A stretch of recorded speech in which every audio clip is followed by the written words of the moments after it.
বিতর্কিতদের উপদেষ্টা পরিষদে না রাখার আহ্বান মির্জা ফখরুলের। শেখ মুজিবের ছবি সরানোর বক্তব্যের জন্য কয়েক ঘন্টার মধ্যে দুঃখ প্রকাশ রিজভীর। বিপ্লবী চেতনার বদলে আমলা নির্ভর হচ্ছে সরকার, অভিযোগ হাসনাতের।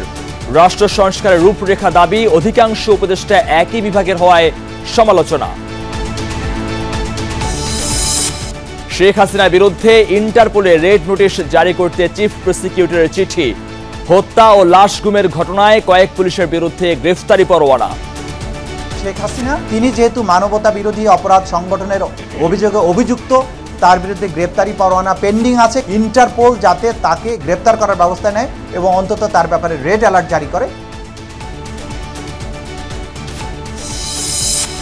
সংবিধান পরিবর্তনে সবার মত নেয়ার আহ্বান রাজনৈতিক নেতাদের। 5 আগস্টের পর ঢালাও মামলা নিয়ে বিব্রত সরকার, বললেন আইন উপদেষ্টা।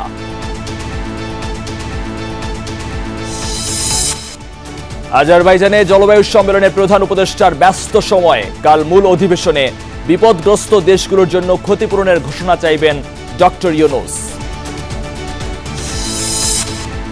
বগুড়ায় হাত খরচের টাকার জন্য মাকে হত্যার পর ডিপ ফ্রিজে রাখে সন্তান। সাজানো হয় ডাকাতি চেষ্টার নাটক, র্যাবের তদন্তে বেরিয়ে আসে রহস্য। হত্যাকাণ্ডের কারণ হিসেবে সে বলে তার একটি প্রেম ঘটিত সম্পর্ক ছিল, ডাকাতি হয়েছে বা ডাকাতি প্রচেষ্টা হয়েছে, এই পুরো নাটকটা হচ্ছে সে সাজায়। ঠিকাদার নিয়োগে দুর্নীতি বরদাস্ত করা হবে না, হুঁশিয়ারি পরিকল্পনা উপদেষ্টার। দাবি মেনে নেয় জগন্নাথের শিক্ষার্থীদের আন্দোলন স্থগিত।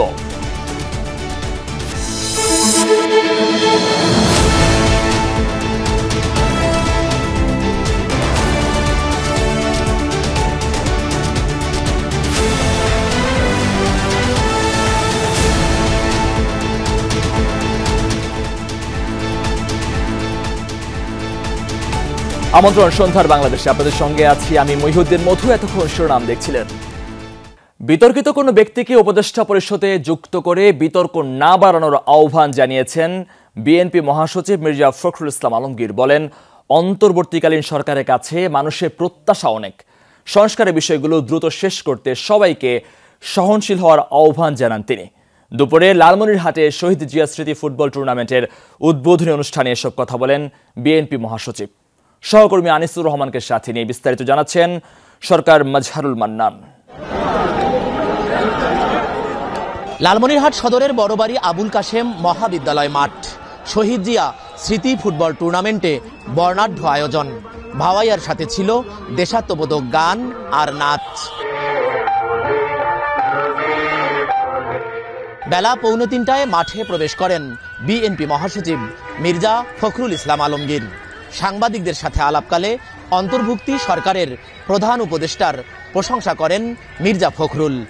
বলেন, অন্তর্বর্তীকালীন সরকার তাদের কার্যক্রম ভালোভাবে শুরু করেছে। পুলিশ বাহিনীকে কার্যকরের মাধ্যমে সংস্কার কার্যক্রম আরও গতিশীল করার আহ্বান জানান বিএনপি মহাসচিব। বলেন, বিতর্কিত কোনো ব্যক্তিকে উপদেষ্টা পরিষদে সংযুক্ত করা হলে বিতর্ক বাড়বে।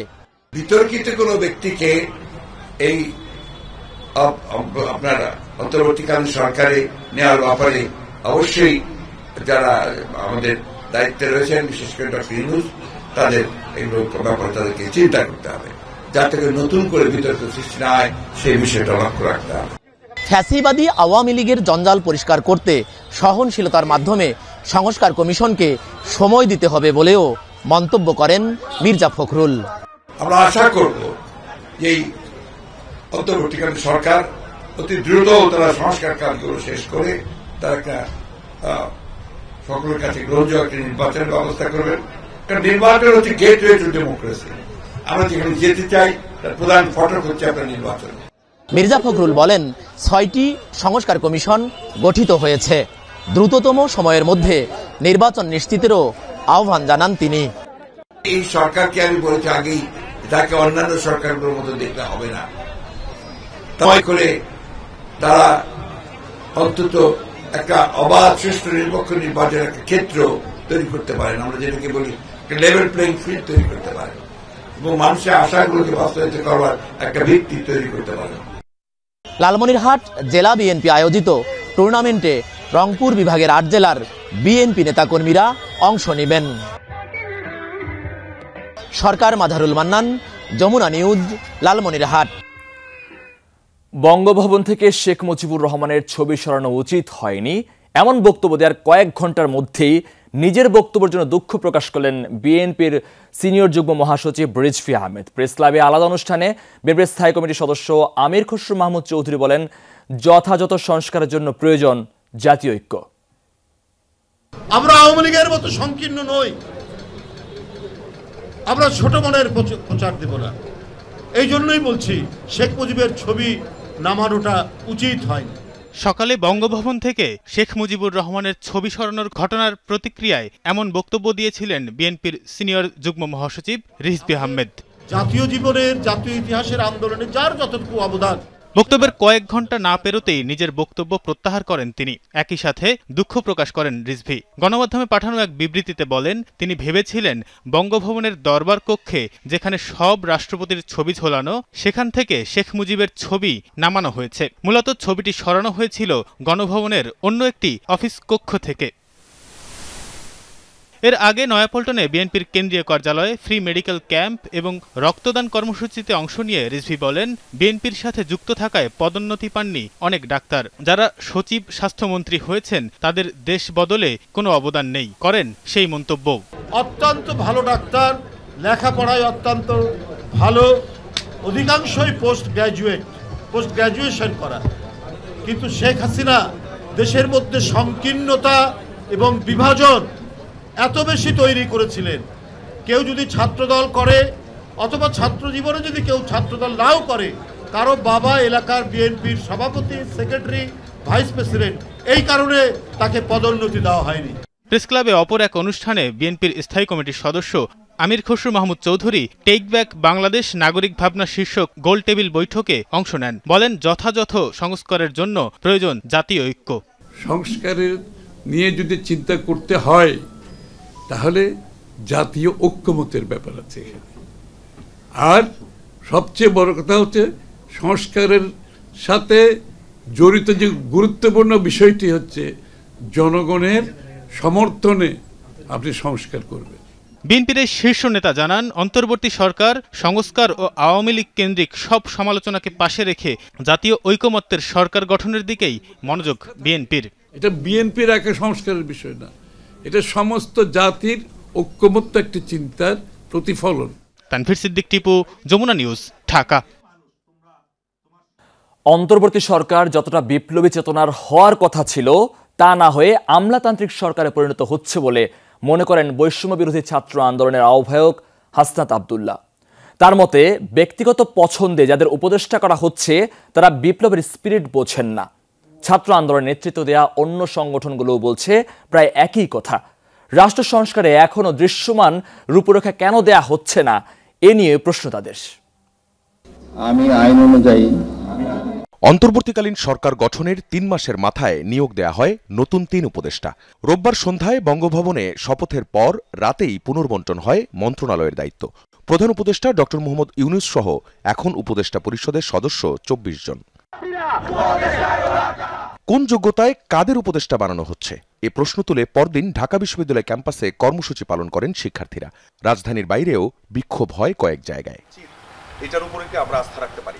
উপদেষ্টা নিয়োগ নিয়ে কেন এত আপত্তি? বৈষম্য বিরোধী ছাত্র আন্দোলনের আহ্বায়ক হাসনাত আব্দুল্লাহ বলছেন, নতুন উপদেষ্টা নিয়োগে প্রাধান্য পায়নি বিপ্লবের চেতনা।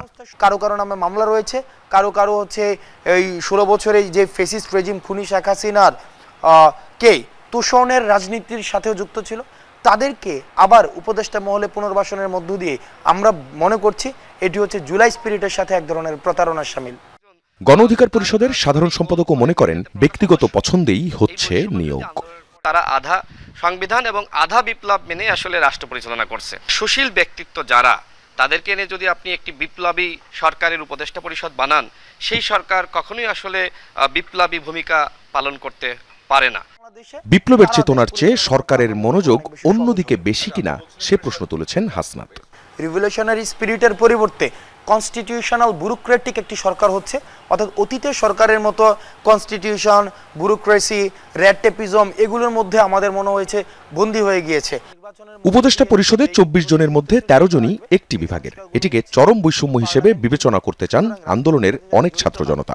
সব জায়গা থেকে উপদেষ্টা ইনক্লুড না হওয়ার মধ্য দিয়ে আমরা মনে করছি যে বৈষম্যটি একটি মাত্রায় থেকে যাচ্ছে। যেটি সবসময় শেখ হাসিনা করেছে যে গোপালগঞ্জকে প্রাধান্য দেওয়া, এখন যদি ডক্টর ইউনূস স্যার সবসময় চট্টগ্রামকেই প্রাধান্য দেন, এটি কিন্তু ঠিক হবে না। সংস্কার কমিশনগুলো কোথায় কিভাবে করবে সংস্কার, এ নিয়ে দৃশ্যমান রূপরেখা দেখতে চায় বৈষম্য বিরোধী ছাত্র আন্দোলন।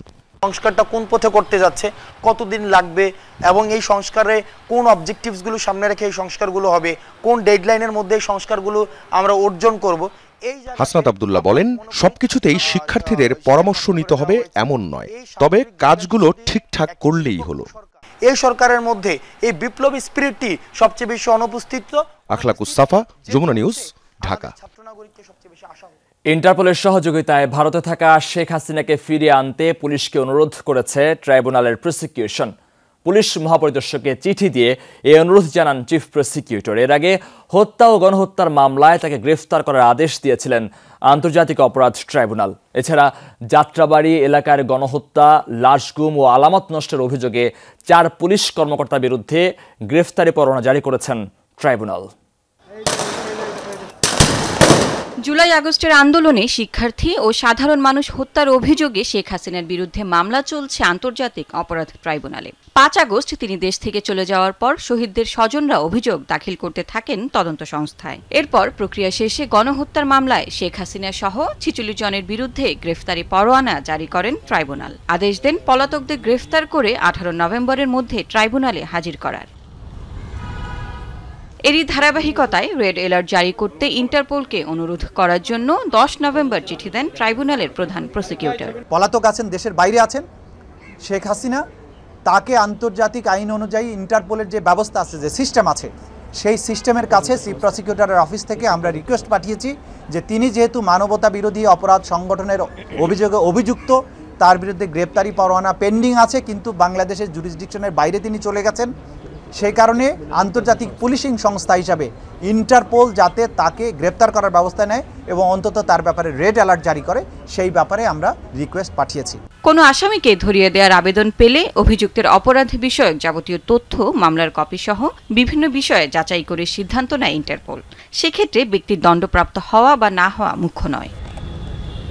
তাজুল ইসলাম জানান, ছাত্র জনতার আন্দোলনে যাত্রাবাড়িতে গণহত্যা, লাশ গুম, আলামত নষ্টের অভিযোগে 4 পুলিশ কর্মকর্তার বিরুদ্ধে গ্রেফতারি পরোয়ানা জারি করেছেন ট্রাইব্যুনাল। যাত্রাবাড়ির অ্যাট্রোসিটির সাথে যাদের ব্যাপারে আমরা অকাট্য প্রমাণ পেয়েছি, এরকম 4 জন অফিসারের বিরুদ্ধে আমরা গ্রেফতারি পরোয়ানা চেয়েছিলাম। জুলাই আগস্টের গণহত্যার অ্যাট্রোসিটির সাথে, নিষ্ঠুরতার সাথে যারা জড়িত ছিলেন তারা কেউ ছাড় পাবেন না, কিন্তু কোনো নির্দোষ অফিসার যাদের সম্পৃক্ততা তদন্তে সঠিকভাবে না পাওয়া যাবে তাদেরকে আমরা কোনোভাবেই এই আদালতে বিচারের মুখোমুখি করব না।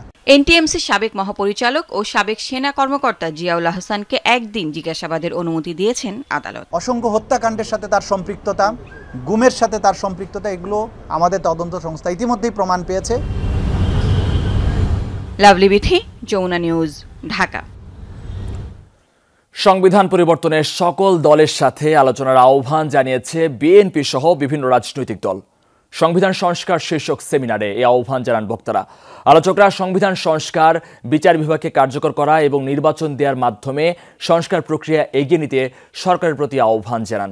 একই সাথে জাতীয় ঐক্যে ফাটল ধরার সুযোগ নিয়ে যেন ফ্যাসিবাদ শক্তি আবার ফিরতে না পারে সেদিকেও সজাগ দৃষ্টি রাখার আহ্বান জানান বক্তারা। সংবিধানের জন্য জনগণ নয়, জনগণের জন্য সংবিধান। সংবিধান পরিবর্তন বা দেশের পরিবর্তন সবাই মিলে একসাথে করতে হবে। বিভাজন চলতে থাকলে এগিয়ে যাওয়া সম্ভব নয়। ঢাকা রিপোর্টার্স ইউনিটিতে সংবিধান সংস্কার শীর্ষক সেমিনারে অংশ নিয়ে এসব কথা জানান বক্তারা। তবে দু একটি বিষয় বিএনপির স্থায়ী কমিটির সদস্য ডক্টর আব্দুল মঈন খান বলেন, ৭১-এর মুক্তিযুদ্ধ এবং ২৪-এর বিপ্লব একে অপরের বিরোধী নয়। সংঘাতের রাজনীতিতে বাংলাদেশের উন্নতি হবে না। ৭১-এর যে মুক্তিযুদ্ধ আর ২৪-এর যে ছাত্র জনতার বিপ্লব, তারা কিন্তু পরস্পর বিরোধী নয়, তারা একে অপরের পরিপূরক। বাংলাদেশের কোটি কোটি মানুষের চরিত্র তারা এবং আপনি যতই সংস্কার করুন না কেন, আমাদের চরিত্রের সংস্কার যতক্ষণ না আমরা না করব, কোনো সংস্কার বাংলাদেশ করতে পারবে না। সেমিনারে সভাপতিত্ব করেন নাগরিক ঐক্যের সভাপতি মাহমুদুর রহমান মান্না। বলেন, সংবিধান পরিবর্তন বা দেশের পরিবর্তন সবাই মিলে করতে হবে। শেখ হাসিনার গণতন্ত্র শেষ করে দিয়েছেন, নির্বাচন ধ্বংস করে দিয়েছেন। আমরা এমন একটা নির্বাচন চাই যেই নির্বাচন সবাই আনন্দের সাথে গ্রহণ করতে পারবে। ওই রকম একটা নির্বাচনে যে সরকার প্রতিষ্ঠিত হবে, দেশে গণতন্ত্রের একটা মূল্যবোধ আসবে, ওটার উপর দাঁড়িয়ে আমরা একটা গণতান্ত্রিক দেশ নির্মাণ করতে পারবো। গণসংহতি আন্দোলনের প্রধান সমন্বয়ক জোনায়েদ সাকি বলেন, ফ্যাসিস্ট শক্তি বসে নেই, তারা গণতান্ত্রিক প্রক্রিয়া নস্যাৎ করতে চাইছে। ক্ষমতার পৃথকীকরণ হিসেবে বিচার বিভাগের যে স্বাধীন জায়গাতে যাওয়া, এটার ব্যাপারে কোনো আপোষ করার কোনো সুযোগ নেই, সেই জায়গায় যেতেই হবে। আমাদের সংসদকে কার্যকর করতে হবে এবং সেইখানে ৭০ অনুচ্ছেদ তার সংস্কার ছাড়া সংসদ কার্যকর হবে না। সেমিনারে বিপ্লবী ওয়ার্কার্স পার্টির সাধারণ সম্পাদক সাইফুল হক অন্তর্বর্তীকালীন সরকারের সাথে শিক্ষার্থীদের বর্তমান সম্পর্ক নিয়ে প্রশ্ন তোলেন। বলেন, এ ধরনের পরিস্থিতির এখানেই ইতি টানা উচিত। ৩ মাস আগে যে গণ ঐক্যটা ছিল আমাদের মধ্যে, ৩ মাস পরে আজকে ঐক্যের মধ্যে আমি কিছু ভাঙন বিভক্তির আলামত দেখছি, আমি কিছু ফাটল রেখা দেখছি, এবং যেই ফাটল রেখা দিয়ে আমি দেখছি অতীত ফ্যাসিবাদী শক্তি নতুন করে তারা ফিরে আসার তারা আবার চেষ্টা করছে। বক্তারা সংবিধান সংস্কারে যেন জন আকাঙ্ক্ষার প্রতিফলন ঘটে, সেই লক্ষ্যে কাজ করতে অন্তর্বর্তী সরকারের প্রতি আহ্বান জানান। এসব ব্যাপারে তারা কার্যকরী, তারা উদ্যোগ তারা গ্রহণ করবেন। তানফির সিদ্দিক টিপু, যমুনা নিউজ, ঢাকা। ৫ আগস্টের পর যেভাবে ঢালাও মামলা হচ্ছে তাতে সরকার বিব্রত বলে জানিয়েছেন অন্তর্বর্তীকালীন সরকারের আইন উপদেষ্টা ডক্টর আসিফ নজরুল। বিকেলে বিচার বিভাগ সংস্কার কমিশনের সাথে বৈঠক শেষে একথা জানান তিনি।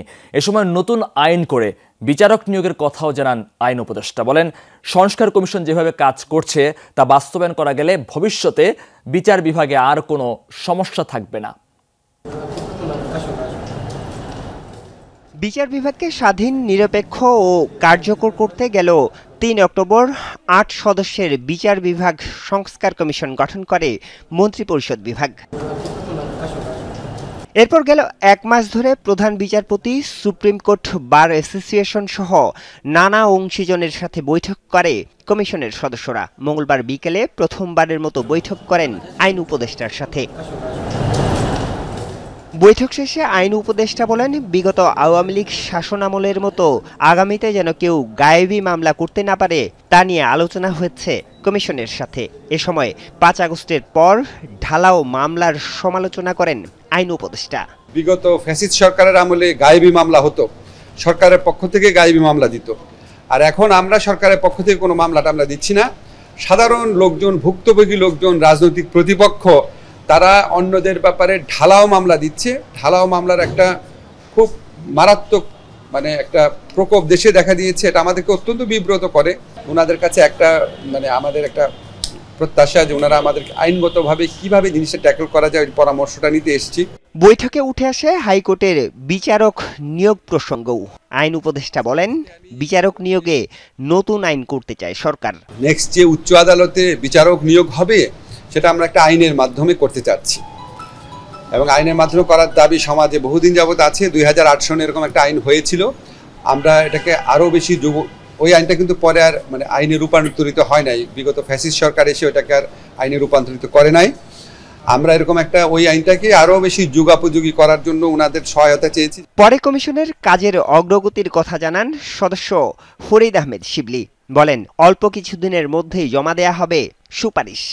আগামী কিছুদিনের মধ্যেই আমরা একটা সুপারিশ আকারে আমাদের কমিশনের মতামত। আরিফুর রহমান সবুজ, যমুনা নিউজ, ঢাকা। জলবায়ু সম্মেলনের প্রথম দিন ব্যস্ত সময় পার করছেন প্রধান উপদেষ্টা ডক্টর মোহাম্মদ ইউনূস।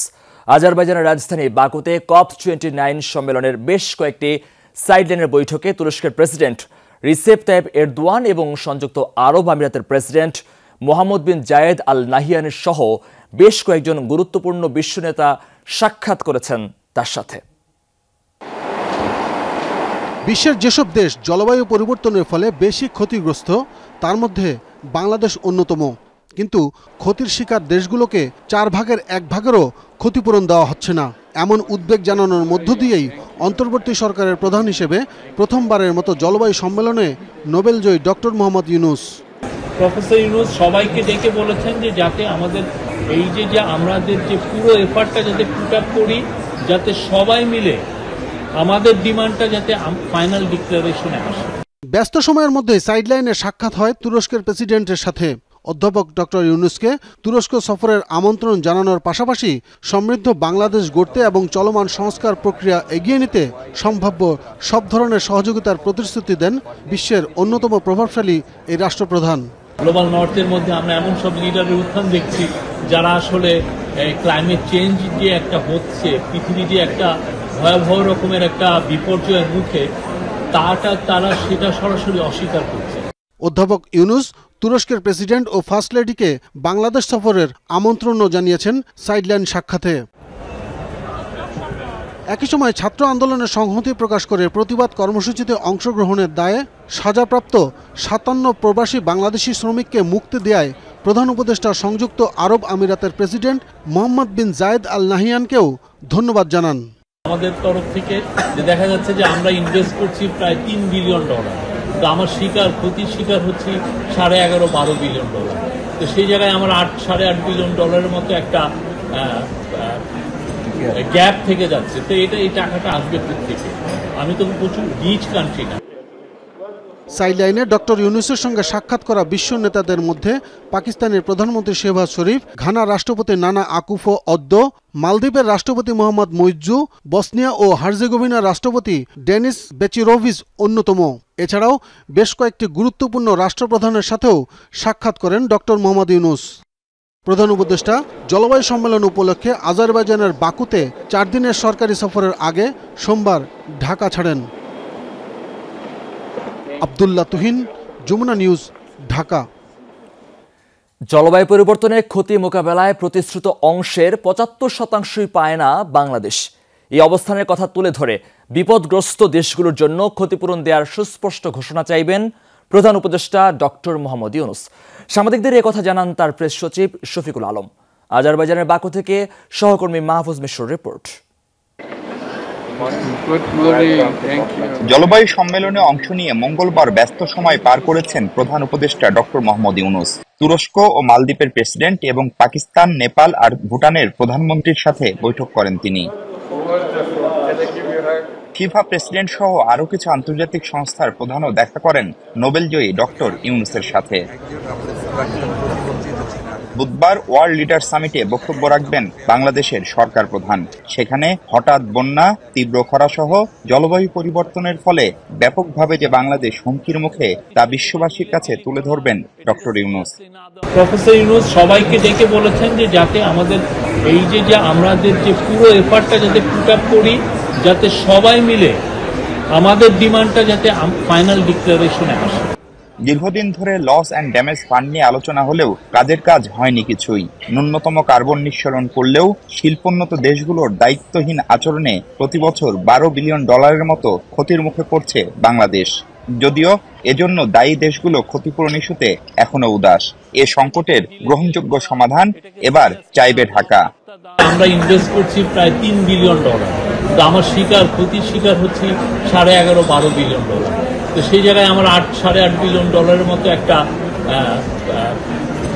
গ্যাপ থেকে যাচ্ছে। তো এই টাকাটা আসবে থেকে, আমি তো প্রচুর রিচ কান্ট্রি না। সবচেয়ে বেশি কার্বন নিঃসরণকারী দেশ চীন, যুক্তরাষ্ট্র, রাশিয়া কিংবা কানাডার মতো শিল্পোন্নত দেশগুলোর শীর্ষ নেতারা না আসায় এবারও এই সম্মেলনের সফলতা নিয়ে সন্দিহান পরিবেশবাদীরা। জলবায়ু পরিবর্তনের ফলে ভীষণভাবে ক্ষতিগ্রস্ত সব হারানো মানুষগুলোর ভাগ্য পরিবর্তনের কথা আলোচনা হওয়ার কথা এই সম্মেলনে। তা হয়ও বটে, কিন্তু শেষ পর্যন্ত তা কার্যকর হয় কতটুকু তা নিয়ে প্রশ্ন তোলার সুযোগ রয়েছে এখনো। আর তাই বাংলাদেশ বলছে কেবল প্রতিশ্রুতি নয়, ক্ষতিপূরণের অর্থ কিভাবে কবে পাবে বাংলাদেশের মতো দেশগুলো তার সুস্পষ্ট ঘোষণা এবার চাইবেন সরকার প্রধান doctor Mohammad Yunus. Mahfuz Mishu, Jamuna news, Baku, Azerbaijan. দর্শক, আপনারা জানেন যে আজারবাইজানের রাজধানী বাকুতে শুরু হয়েছে জলবায়ু সম্মেলন। সেখানে আছেন আমাদের সহকর্মী মাহফুজ মিশু। COP29 সম্মেলনে বিস্তারিত জানাতে যুক্ত হচ্ছেন তিনি। মিশু, এবারে জলবায়ু সম্মেলনে বাংলাদেশের প্রধান এজেন্ডা কি থাকবে একটু ধারণা নিতে চাই। আগামীকাল যে বক্তৃতা রাখবেন, কি অবস্থান থাকবে ডক্টর ইউনূসের, সেটি একটু জানতে চাই। আমরা এই প্রশ্নটি প্রধান উপদেষ্টার প্রেস সচিবকে জিজ্ঞেস করেছিলাম যে বাংলাদেশের প্রধান এজেন্ডা কি থাকবে। তিনি যেমনটি বলেছেন, এবার প্রধান এজেন্ডাটাকে বলা হচ্ছে ফাইন্যান্স কপ। তার মানে হচ্ছে ক্ষতিপূরণ চাইবে। আপনি জানেন যে বাংলাদেশের মতো দেশগুলো যারা জলবায়ু পরিবর্তনের ফলে দারুণভাবে ক্ষতিগ্রস্ত, সেখানে ঋতু বৈচিত্র্য উল্টোপাল্টা হয়ে গেছে। ফলে শীতের সময় গরম, গরমের সময় শীত, অতিবৃষ্টি, অতি বন্যা সেগুলো দেখা যাচ্ছে। এবং ধরেন এই বছরই কিন্তু অগাস্টে সিলেট অঞ্চলে, কুমিল্লা অঞ্চলে যে বন্যা, সেটি কিন্তু একেবারেই স্বাভাবিক ঘটনা না। শেরপুর বা জামালপুরে যে বন্যা হলো, সেটিও স্বাভাবিক ঘটনা না।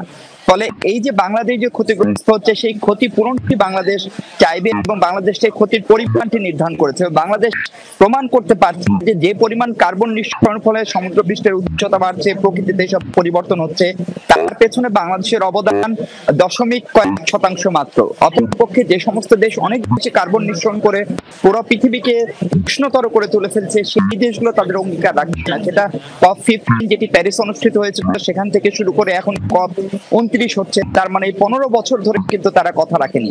প্রথমে ছিল $100 বিলিয়ন করে ক্ষতিগ্রস্ত দেশগুলোকে ক্ষতিপূরণ দেওয়া, সেটি তারা পূরণ করে। ফলে এবার একটা সুনির্দিষ্ট কর্ম পরিকল্পনা প্রফেসর ইউনূস ক্ষতিগ্রস্ত দেশগুলোর পক্ষ থেকে আগামীকাল যে বক্তব্য রাখবেন, সেখানে তিনি চাইবেন। এই মুহূর্তে প্রফেসর ইউনূস বাংলাদেশ এবং নেদারল্যান্ডের যৌথ উদ্যোগে বাংলাদেশের কৃষক, বিশেষ করে প্রান্তিক কৃষক কিভাবে ক্ষমতায়িত করা যায় সেই বিষয়ে একটি সেশনে তিনি কথা বলছেন।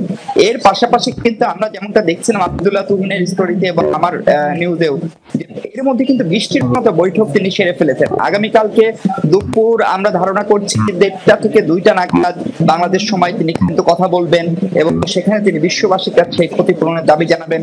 এবং বাংলাদেশ যেটি খুব করে চায় যে COP শেষে যে চূড়ান্ত বাকু ঘোষণা আসবে, বাকু ডিক্লারেশন, সেখানে যেন এই ক্ষতিপূরণ এবং লস অ্যান্ড ড্যামেজ ফান্ড নিয়ে সুনির্দিষ্ট কর্ম পরিকল্পনা থাকে। এটা যেন শুধু আশ্বাস বা একটি গেট টুগেদার, সেই জায়গাগুলো নিশ্চয়ই তিনি তুলে ধরবেন বলে আপনার স্টোরিতে আমরা দেখতে পাচ্ছিলাম। ধন্যবাদ মিশু আপনাকে বিস্তারিত জানানোর জন্য। রাজধানী ঢাকা সহ সারা দেশে ডেঙ্গু নিয়ন্ত্রণে কার্যকর পদক্ষেপ গ্রহণ করতে নির্দেশ দিয়েছেন হাইকোর্ট। স্থানীয় সরকার সচিব, স্বাস্থ্য সচিব, ঢাকার 2 সিটি কর্পোরেশন সহ সংশ্লিষ্টদের এই নির্দেশনা বাস্তবায়ন করে 30 দিনের মধ্যে আদালতে প্রতিবেদন দাখিল করতে বলা হয়েছে। বিচারপতি ফাহমিদা কাদের ও বিচারপতি মুবিনা আসাফের হাইকোর্ট বেঞ্চ আজ আদেশ দেন। একই সঙ্গে ডেঙ্গু নিয়ন্ত্রণে দীর্ঘমেয়াদী পরিকল্পনা গ্রহণের জন্য একটি উচ্চ ক্ষমতা সম্পন্ন কমিটি গঠন করতে বলেছেন আদালত। কমিটিতে বিশেষজ্ঞ ব্যক্তিদের রাখতে বলা হয়েছে। পাশাপাশি ডেঙ্গু নিয়ন্ত্রণে সরকারের সংশ্লিষ্ট কর্তৃপক্ষের ব্যর্থতা কেন অবৈধ ঘোষণা করা হবে না তা জানতে চেয়ে রুল জারি করেছেন উচ্চ আদালত। অনুপ্রবেশ এবং অর্থ পাচার রুখতে পশ্চিমবঙ্গ ও ঝাড়খণ্ডে ব্যাপক অভিযান চালিয়েছে ভারতের কেন্দ্রীয় গোয়েন্দা সংস্থা ইডি। মঙ্গলবার 2 রাজ্যের 17টি স্থানে চালানো হয় অভিযান। পশ্চিমবঙ্গের মধ্যমগ্রাম, বনগাঁ, ব্যারাকপুর সহ বিভিন্ন জেলায় চলে ইডির তল্লাশি। এ সময় কলকাতা থেকে নারী সহ 3 জনকে গ্রেফতার করা হয়। অভিযানে পিন্টু হালদার নামক এক ব্যক্তির বাড়িতে স্বর্ণ পাচার, নারী পাচার এবং হুন্ডির মাধ্যমে অবৈধ আর্থিক লেনদেনের বেশ কিছু নথি এবং তথ্য পাওয়া গেছে বলে জানান ইডির কর্মকর্তারা। কর্তৃপক্ষ বলছে, ঝাড়খণ্ডে নির্বাচনকে কেন্দ্র করে এই অভিযান চালানো হয়। 13 নভেম্বর ভারতের পূর্বাঞ্চলীয় রাজ্য ঝাড়খণ্ডের বিধানসভা নির্বাচনের ভোট গ্রহণ।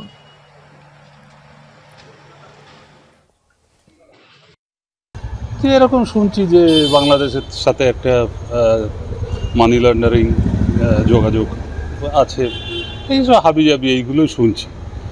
আসল বিষয়টা কি আমি কিছু বলতে পারবো না। চীনের গুয়াংডং প্রদেশের একটি স্পোর্টস সেন্টারের মাঠে শরীরচর্চারত নাগরিকদের উপর গাড়ি উঠিয়ে দিল এক ব্যক্তি। আকস্মিক ঘটনায় প্রাণ গেছে কমপক্ষে 35 জনের, আহত হন আরও 43 জন। সোমবার স্থানীয় সময় রাত 8টার দিকে দক্ষিণাঞ্চল প্রদেশটির জুহাই শহরে এই ঘটনা হয়। স্পোর্টস সেন্টারটির সামনে থাকা সীমানা ভেঙে ভেতরে প্রবেশ করে একটি এসইউভি। এ সময় গাড়িটির নিচে চাপা পড়েন অনেকে। আহতদের দ্রুত নেওয়া হয় স্থানীয় হাসপাতালে। এই ঘটনার পর পালিয়ে যাওয়ার চেষ্টা করলে আটক করা হয় অভিযুক্ত চালককে। পুলিশের দাবি, 62 বছর বয়সী ওই চালক ইচ্ছাকৃতভাবেই চাপা দিয়েছেন পথচারীদের। ধারণা, মানসিক বিকারগ্রস্ত হতে পারেন তিনি, চলছে তদন্ত। দর্শক, এই ছিল আজকের সন্ধ্যার বাংলাদেশের আয়োজনে। এতক্ষণ সাথে থাকার জন্য ধন্যবাদ আপনাদের সবাইকে।